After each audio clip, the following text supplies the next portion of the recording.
Há alguma situação que não é pecado se masturbar? Como pano de fundo, leia o nosso artigo sobre a masturbação é um pecado. Embora aquele artigo trate do assunto em um sentido genérico, o objetivo deste aqui é abordar a questão é pecado se masturbar, de um outro ângulo. Muitas vezes recebemos perguntas que basicamente listam desculpas para se masturbar ou explicam por que nem sempre é pecado fazê-lo. Nenhuma das desculpas ou justificativas são convincentes, mas há uma situação específica que levanta questões sobre se a masturbação é um pecado ou não. A situação é esta: marido e mulher estão separados por um longo período de tempo, eles têm permissão um do outro para se masturbar e se masturbam sem pornografia ou tendo pensamentos lascivos ou imorais sobre os outros. Seria um pecado se masturbar nesse caso? Há algo de errado com um casal separado devido ao serviço militar, por exemplo, se masturbando longe um do outro? É verdade que a tensão sexual aumenta quando uma pessoa acostumada a fazer sexo é negada por um tempo significativo. Essa tensão sexual fisiológica pode tornar mais difícil resistir à tentação sexual, o adultério ou a pornografia se tornam mais arriscados. E é verdade que a masturbação pode aliviar a tensão sexual. Sendo assim, essa situação é um exemplo em que não é pecado se masturbar? A melhor resposta que podemos dar é talvez. Ter a permissão do seu cônjuge significaria que o princípio de 1 Coríntios 7:04 não se aplicaria. Não haver absolutamente nenhuma pornografia ou pensamentos lascivos ou imorais removeria os aspectos claramente pecaminosos ligados à masturbação. O que geralmente torna pecado a masturbação são os desejos lascivos associados ao ato. Mas, na situação dos cônjuges separados, não devemos ignorar uma questão importante: qual é a alternativa à masturbação?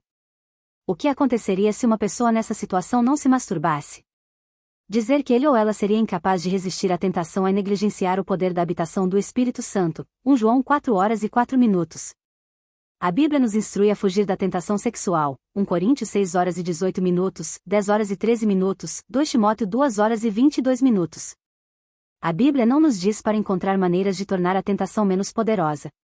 Portanto, embora talvez não seja pecado se masturbar na situação acima, a Bíblia nos diz para tomar decisões com mais certeza do que poderia, talvez ou possivelmente. Romanos 14:23 diz: tudo que não provém de fé é pecado. Romanos 14:05 indica que cada um tem a opinião bem definida em sua própria mente antes de fazer ou não algo.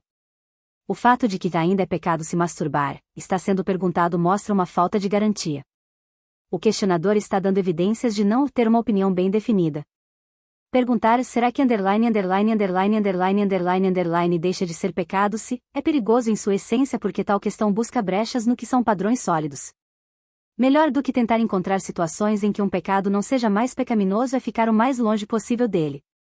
Embora possa não ser pecado se masturbar na situação específica aqui abordada, sabemos disso com certeza. Assim, pois, irmãos, somos devedores, não à carne, como se estivéssemos obrigados a viver segundo a carne. Romanos 8:12. E o que torna os pecados sexuais tão importante? A cultura moderna tem tentado redefinir a sexualidade como um direito pessoal a ser exercido da maneira que um indivíduo desejar. O comportamento sexual é considerado uma escolha pessoal, assim como a decisão de comprar uma casa ou alugar um condomínio. Ao mesmo tempo, a opinião popular praticamente removeu a palavra pecado do vocabulário da nossa cultura. A única expressão sexual considerada errada é aquela considerada desagradável ao definidor. No entanto, a aceitabilidade social varia tanto que mesmo o mais vil dos atos seria considerado justificado por muitos. Então, antes que possamos determinar por que o pecado sexual é tão importante, temos que definir o pecado sexual. Felizmente, nunca foi dado ao homem o privilégio de definir o pecado. Aquele que criou a sexualidade também tem o direito de estabelecer os limites para ela, e a Bíblia é clara quanto às diretrizes. Quando Deus criou o primeiro homem, Adão, e lhe trouxe a primeira mulher, Eva, ele os uniu em casamento e o declarou muito bom. Gênesis 1:31, 2:18, 24. Naquele momento, Deus introduziu a sexualidade e estabeleceu os limites para a sua expressão. Deus criou uma união entre marido e mulher que chamou de tornar-se uma só carne. Gênesis 2:24, Mateus 19:06, Marcos 10:08, Efésios 5:31. Ele então definiu qualquer atividade sexual fora do relacionamento marido-mulher como uma violação do seu domingo. A fornicação, a homossexualidade, a pornografia e a luxúria são todas violações da intenção de Deus ao criar o ato sexual. 1 Coríntios 6, 9, 18, Gálatas 5, 19, 20, Judas 1h07, Mateus 5h28, Hebreus 13h04. Então, por que a violação desses limites é tão importante? A primeira pista está em Gênesis 2h24 com as palavras uma só carne. Há um grande poder unificador dentro da união sexual. Deus a projetou para envolver não apenas corpos, mas corações e vidas. O sexo foi projetado para consumar a união vitalícia entre um homem e uma mulher. Jesus disse, portanto, o que Deus ajuntou não o separe o homem, Mateus 19h06, Marcos 10h09. Ele projetou corpos masculinos e femininos de forma diferente para que pudessem se unir em um ato de intimidade física que os une por toda a vida. Eles já não são dois, mas uma só carne, Marcos 10h08. O ato de se tornar uma só carne cria uma nova entidade, uma família.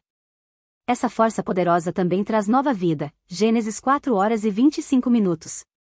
A raça humana só pode ser propagada pela união de um homem e uma mulher. E, dentro do casamento, Deus abençoa, Gênesis 1h28, 9h27, Salmo 17h03. O sexo é um presente para marido e mulher para tornar o seu relacionamento único entre todos os outros relacionamentos. No entanto, o que Deus cria como bom, Satanás perverte.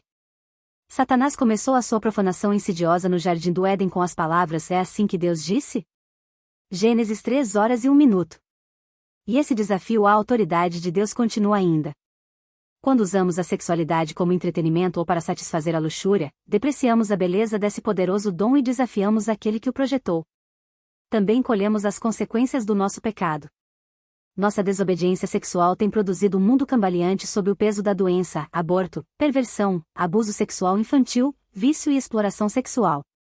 Deus criou limites para o nosso bem, para que pudéssemos desfrutar do seu dom como foi projetado para ser desfrutado. A eletricidade é uma coisa poderosa e útil se usada corretamente. No entanto, mal utilizada ou abusada, a eletricidade pode ser mortal. O mesmo acontece com a sexualidade. Mal utilizado, o sexo também é mortal. Abusar do dom de Deus produz problemas como aborto, pobreza, estupro, adultério, divórcio e pornografia. O pecado sexual começa com a tentação, como todo pecado. Quando nos recusamos a reconhecer os limites de Deus, permitimos que a luxúria dite as nossas escolhas. E a luxúria nunca leva na direção certa. Tiago 1:13-15 diz: ninguém, ao ser tentado, diga, sou tentado por Deus, porque Deus não pode ser tentado pelo mal e ele mesmo a ninguém tenta. Ao contrário, cada um é tentado pela sua própria cobiça, quando esta o atrai e seduz. Então, a cobiça, depois de haver concebido, dá à luz o pecado, e o pecado, uma vez consumado, gera morte. Outra razão pela qual o pecado sexual é tão importante é que ele destrói a imagem da aliança inquebrável que Deus tem com o seu povo. A Bíblia usa o casamento como uma metáfora para descrever o relacionamento de aliança que Jesus tem com a sua noiva, aqueles que ele comprou com o seu próprio sangue. Apocalipse 19h07, 2 Coríntios 11h02.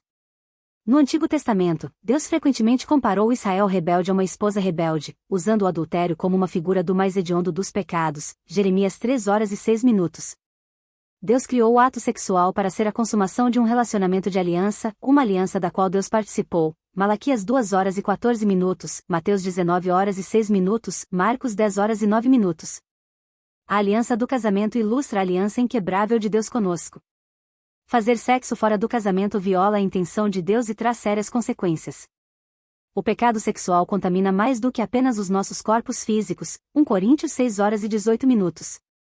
Ele tem um significado espiritual. Quase todos os livros da Bíblia renunciam à imoralidade sexual, indicando que Deus a considera um pecado grave. Cometer pecado sexual é diretamente oposto à vontade de Deus de nos santificar. 1 Tessalonicenses 4h03. Romanos 13:14 descreve a vida que Deus deseja que vivamos: andemos dignamente, como em pleno dia, não em orgias e bebedices, não em impudicícias e dissoluções, não em contendas e ciúmes, mas revestivos do Senhor Jesus Cristo e nada disponhais para a carne no tocante às suas concupiscências. O pecado sexual é mais uma maneira pela qual as pessoas gratificam a carne ao invés de andarem no Espírito. Gálatas 5h16. Jesus disse que os limpos de coração verão a Deus. Mateus 5h08. O pecado sexual impenitente contamina o coração, tornando impossível experimentar o poder do Espírito Santo em nossas vidas. Se desejamos ser puros de coração, não podemos nos envolver em pecado sexual.